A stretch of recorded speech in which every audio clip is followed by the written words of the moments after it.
Assalamualaikum warahmatullahi wabarakatuh. Perkenalkan, nama saya Ajeng Dwi Pratiwi dengan NIM 0309192048. Baiklah, di sini saya akan menjelaskan tentang 7 unsur kebudayaan. Nah, yang mana di sini saya akan membawakan suku atau kebudayaan dari Batak Simalungun. Yang mana kita ketahui suku Batak Simalungun ini berada di Kabupaten Simalungun, Kota Pematang Siantar, Sumatera Utara. Nah, jadi ketepatan di video kali ini saya akan berkunjung ke suatu desa yang mana di desa tersebut itu adalah tempat kebanyakan atau mayoritas dari desa itu adalah orang Simalungun, biasa orang bilang. Nah, jadi di video kali ini saya akan men-share atau memberitahu teman-teman sekalian tentang bagaimana sajakah kebudayaan-kebudayaan Batak Simalungun ini, kemudian apa-apa saja sih yang banyak belum teman-teman sekalian ketahui. Dan di sini saya akan mewawancarai beberapa narasumber. Untuk selengkapnya tonton video berikutnya. Bye.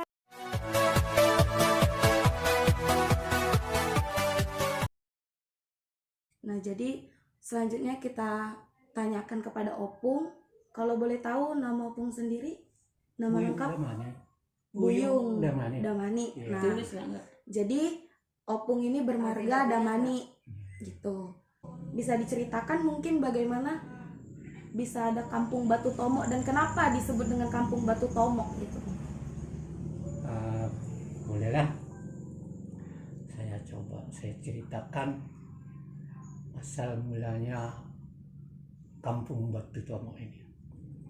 Sedikit ya, saya belum dapat saya jelaskan yang sebenarnya, karena kalau dituruti daripada nama yang sebenarnya, Batu Tomo ini bukan Batu Tomo, Butu Tomo. Butu Tomo. Ya. Jadi kalau perlu tahu sejarahnya, bahwa sejarahnya terjadinya Kampung Butu Tomo ini adalah opung kami dulu itu ada 3 bersaudara. Kalau saya sebutkan yang aslinya, yang bawa sejarah itu kemari ke Butu Tomo ini adalah opung Patarna dari Pulau Samosir. Di dalam keadaan situasi yang dialami oleh opung dulu itu, dia lari ke Kabupaten Simalungun ini dengan persyaratan larinya dia dari Pulau Samosir itu adalah dia membuat suatu oleh-oleh dari Samosir itu sebuah batu. Lantas batu itu dibawa sampai lari ke bawah ini, ke Kabupaten Simalungun ini, sampai di bawah sungai. Kalau tidak silap, nama sungai itu adalah Sungai lupa aku ya, tapi ada namanya sungai itu. Sungai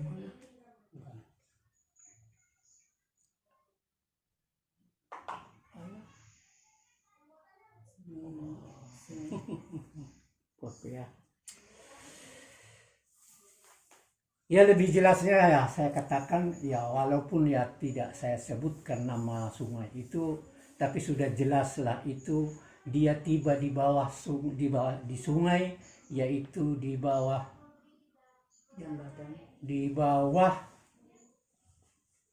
hutan kampung di bawah kampung ini, yang itu namanya belum diketahui siapa namanya kampung itu.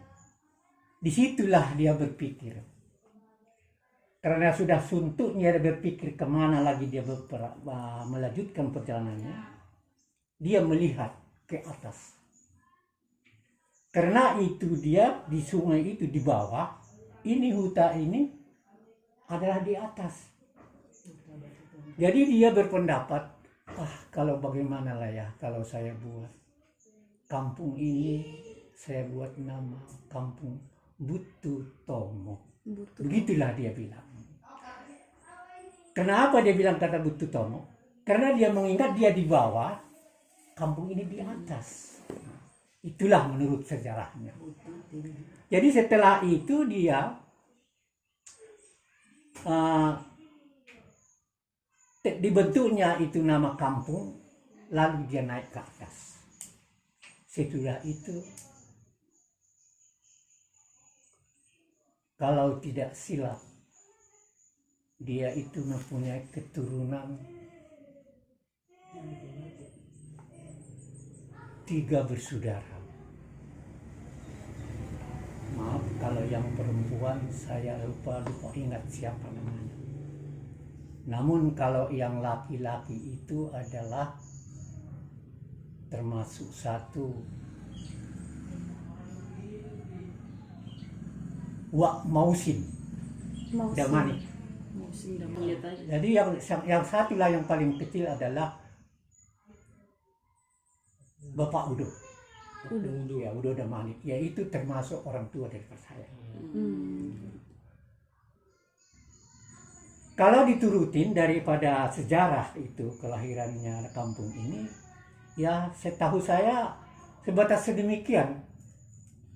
Karena kalaupun nanti ada lagi yang ditanya masalah yang selanjutnya, ya mungkin bisa saya jawab. Itulah yang perlu saya sampaikan. Nah, jadi kan dalam kebudayaan itu ada yang namanya unsur-unsur dari kebudayaan. Di sini saya ingin tanyakan kepada opung kita, di kampung ini sendiri tuh sistem bahasanya, apakah masyarakat di sini tuh semua menggunakan bahasa Simalungun? Kalau pada waktu itu, sebelum banyak perkembangan, itu mayoritasnya Simalungun semua. Tetapi sesudah zaman kemajuan ini, ya sudah bercampur baur. Ya otomatis bahasa Simalungun itu sudah tidak bisa dikatakan 100% lagi. Nah, sudah berkisar 40% lah kejalan yang bahasa Simalungunnya. 40%. Berarti tidak tertinggal ya, Enggak itu masih tertinggal. Ya, mesti ada masih. Simalungunnya. Ya. Kalau organisasi kemasyarakatannya sendiri pun ada nggak emang yang asli Simalungun gitu? Organisasi ya itu kita Tonggoroja gitu itu. apakah? Ya kalau organisasi kemasyarakatan ya cuma Tonggoroja lah. Ya, boleh diceritakan pun sampai itu gimana sistemnya? kalau dulu sejarahnya Tonggoroja ini semasa saya masih kecil, seingat saya orang tua dulu itu mengadakan Tonggoroja itu adalah sebagai berikut ceritanya. Di kampung apabila ada suatu kejadian ataupun yang dikatakan dulu pesta lah dulu, itu terbentuklah suatu perkumpulan yang dinamakan Tonggoroja, yang artinya sifat Tonggoroja itu adalah untuk membantu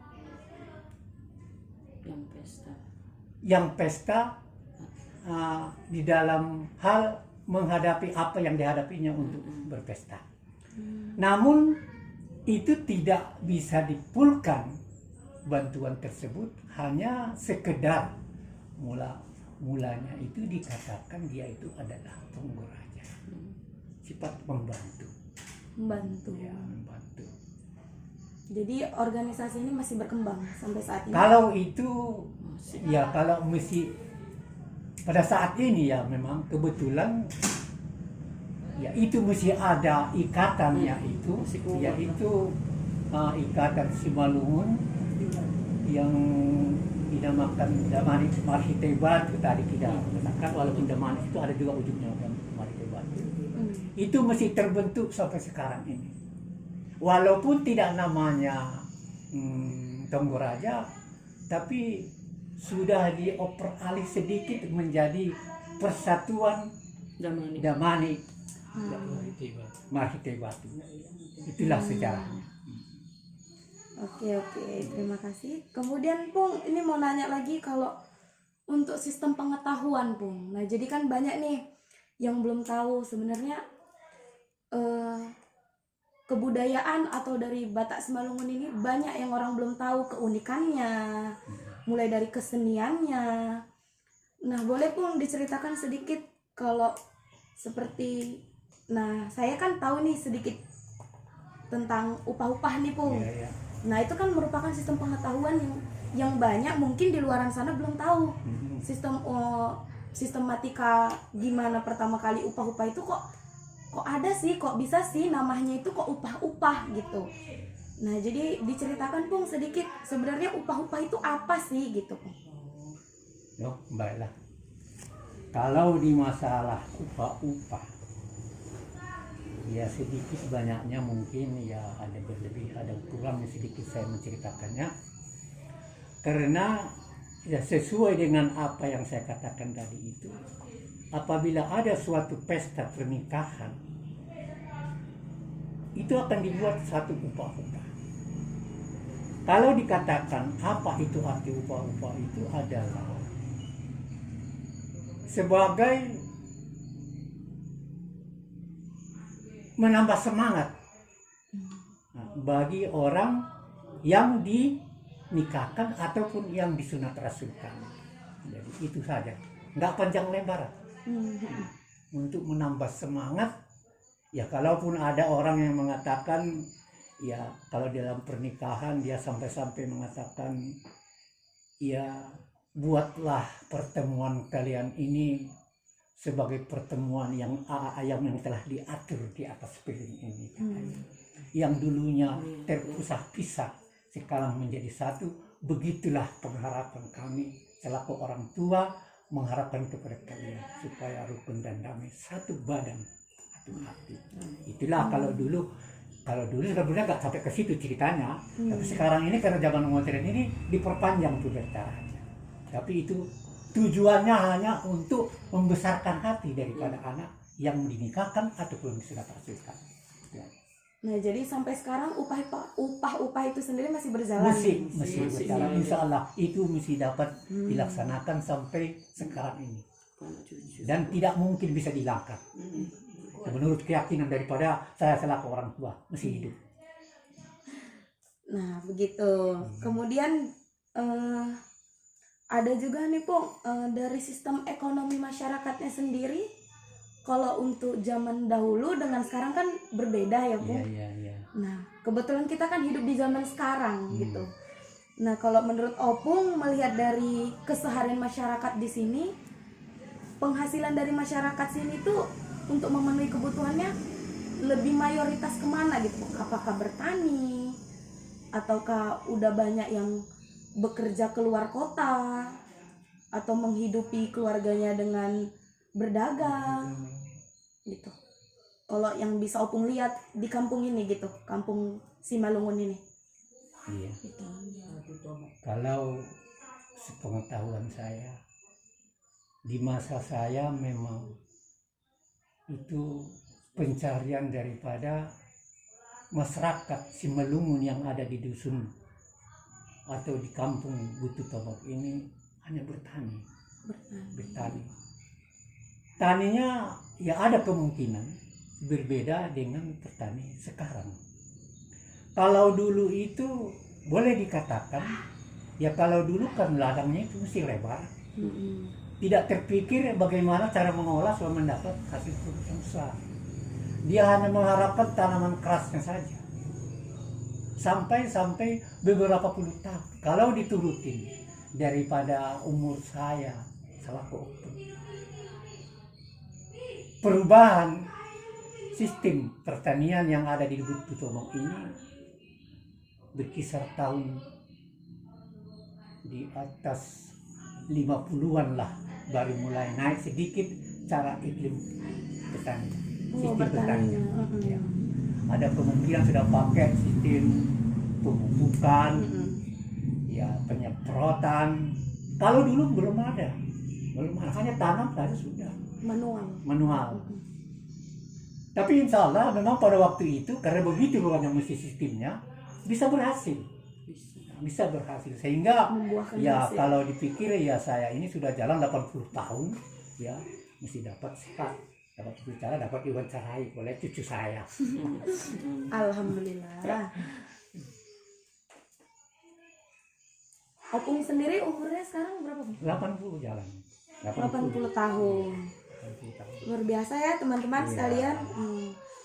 Kita doakan opung kita ini sehat-sehat ya. Amin, amin, amin. Nah ini Pung nih terakhir nih Ya. yang banyak menarik perhatian dari banyak orang yang belum tahu gitu ya Pung. Kesenian dari Simalungun ini orang biasa sebut gondang gitu Pung. Nah jadi bisa Pung ceritakan gimana sih kok kenapa identiknya tuh pesta Simalungun keyboardnya gondang. Nah gitu. Kenapa sih identiknya itu musiknya itu alunannya itu alunan ada sulingnya, beda dengan yang lain gitu.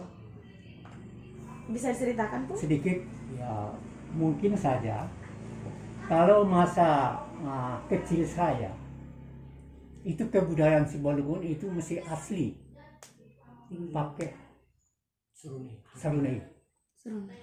asli itu pada tahun berapa itu saya ingat orang tua yang pada masa itu mesti sanggup membunyikan sarunainya itu dan saya mukul gondangnya legungnya itu mesti lengkap. Insya Allah pada waktu itu mesti berjalan. Kesenian. Tetapi sesudah meninggal orang tua terus penerusnya sudah tidak ada lah. Pernah dibentuk ya kalau nggak silap saya ya termasuk anak saya ini Sanun ikut dia tukang pemusiknya.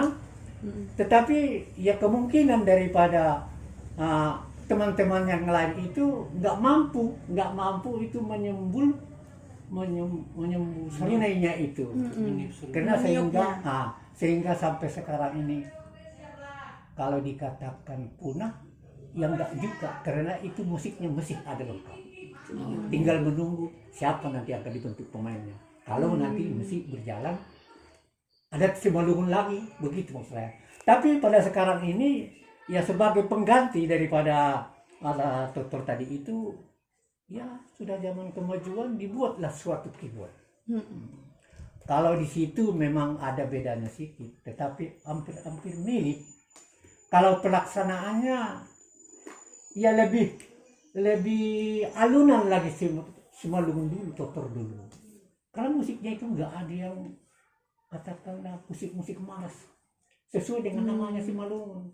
Memang Malungun betul lah. Malungun. Iya. Namanya lagu-lagunya pun memang serius lah.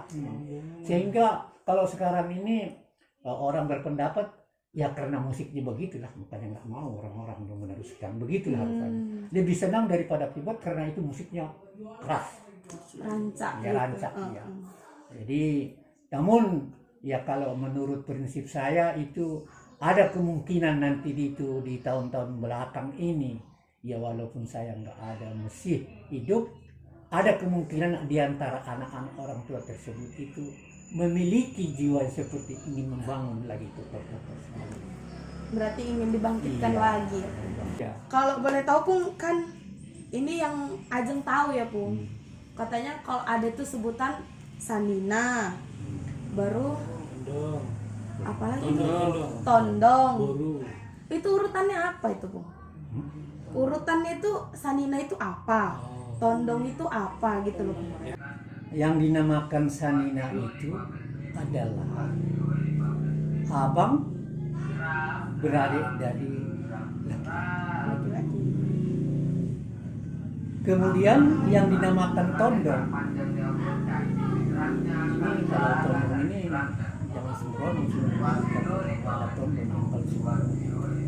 Namanya Tondong itu adalah abang atau adik ya dari laki-laki pihak perempuan. Udah? Itu yang nangkap apa sih? Nangkap. Oh iya, nangkap. Kemudian yaitu boru. Boru. Ya adalah kakak atau adik perempuan dari pihak laki-laki. Dari pihak laki-laki. Baiklah teman-teman, ini baik dari ini sedikit penjelasan, nggak sedikit ya Pung, panjang ya Pung, Panjang, dari setengah jam. Opung Iya. Opung Buyung Iya. Damani. Sama. Untuk video selanjutnya saya akan upload up. Bye. Assalamualaikum warahmatullahi wabarakatuh. Waalaikumsalam Salam. warahmatullahi wabarakatuh.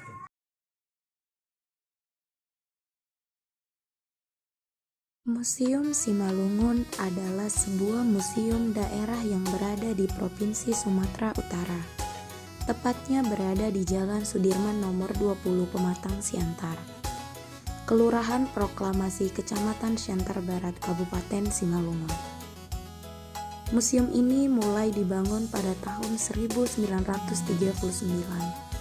Dimulai sejak bulan April dan selesai dibangun pada bulan Desember pada tahun yang sama.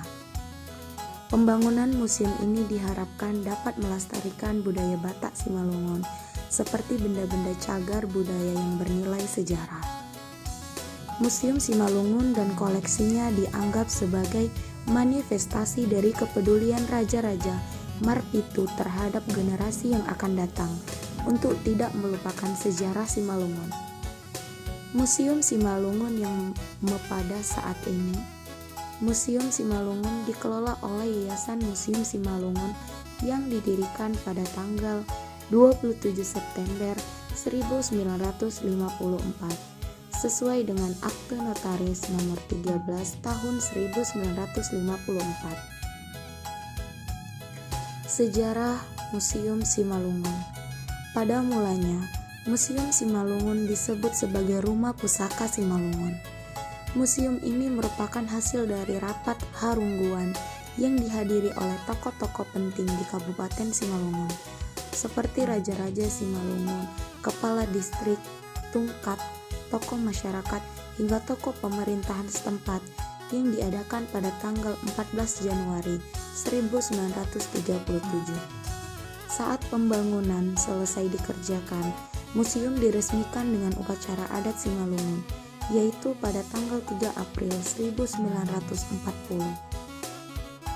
Museum Simalungun sendiri menyimpan koleksi benda-benda etnografi dan arkeologi yang saat ini erat kaitannya dengan kehidupan sehari-hari masyarakat Simalungun. Diperkirakan museum ini menyimpan benda bersejarah yang jumlahnya mencapai 866 buah. Salah satu benda arkeologi yang dapat dijumpai jika mengunjungi museum ini yaitu berupa patung batu Silapa-lapa dari zaman megalitik yang berasal dari daerah Partuanon, Hutabayu, Marubung. Selain itu, beberapa koleksi juga dapat ditemui di museum ini, seperti koleksi pustahalaklak, peralatan dapur, peralatan makan, peralatan tenun, perhiasan emas dan perak, koin dan uang. Menyimpan berbagai koleksi benda-benda budaya dan adat istiadat serta kesenian sekaligus pusat kegiatan seniman-seniman Simalungun.